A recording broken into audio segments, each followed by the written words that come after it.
Sir, आपके कोई ऐसे बचपन के दोस्त हैं जो अभी भी आप टच में रहते हैं? ऐसा है कि मेरा मेरा केस थोड़ा विचित्र है। बहुत छोटी आयु में मैंने घर छोड़ दिया। घर छोड़ा मतलब सब कुछ छोड़ा मैंने, किसी से मेरा संपर्क नहीं था। तो बहुत बड़ा गैप हो गया। तो मेरा कोई कांटेक्ट नहीं था, किसी से कुछ लेना देना भी नहीं था, और मेरी जिंदगी भी एक अनजान ऐसे ही भटकते इंसान की थी। कोई कौन पूछेगा मुझे, तो मेरा जीवन ही ऐसा नहीं था। लेकिन जब मैं सीएम बना तो मेरे मन में कुछ इच्छाएं जगी। एक इच्छा ये जगी कि मेरे क्लास के जितने दोस्त हैं पुराने, सबको मैं सीएम हाउस में बुलाऊंगा। उसके पीछे मेरी साइकोलॉजी ये थी कि मैं नहीं चाहता था कि मेरे किसी भी व्यक्ति को ये लगे कि अपने आप को बड़ा तिस्मार का बन गया है।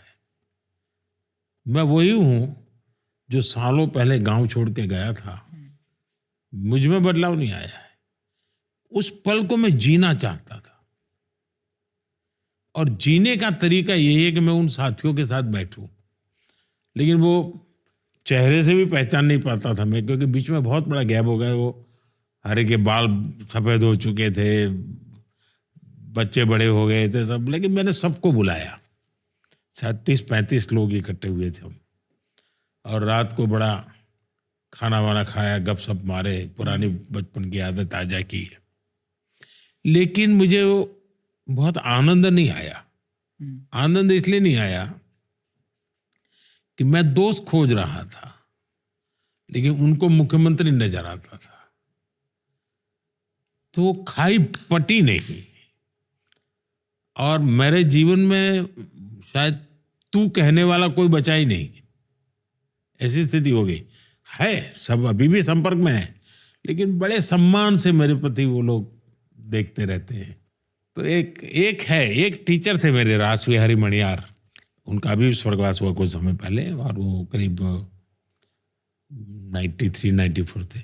वो मुझे चिट्ठी हमेशा लिखते थे, उसमें वो तू लिखते थे। बाकी तो एक इच्छा, मैं सीएम बना तो एक थी कि मैं अपने स्कूल के दोस्तों को बुलाया। दूसरी मेरी इच्छा थी, जो शायद हिंदुस्तान के लोगों के लिए अजीब होगा। मेरा मन करता था मैं मेरे सभी टीचर्स को सार्वजनिक रूप से सम्मान करूंगा। तो मुझे बचपन से जिन्होंने पढ़ाया है और स्कूली शिक्षा तक जो भी मेरे टीचर रहे, मैंने सबको ढूंढा, और सीएम बनने के बाद उनका बहुत बड़ा सार्वजनिक सम्मान किया मैंने। और हमारे गवर्नर साहब थे शर्मा जी, वे भी उस कार्यक्रम में आए, और गुजरात के सभी लब्ध प्रतिष्ठित लोग उस कार्यक्रम में थे। और मैं एक मैसेज मेरे मन में था कि मैं जो कुछ भी हूं, इनका भी कुछ न कुछ योगदान है मुझे बनाने में।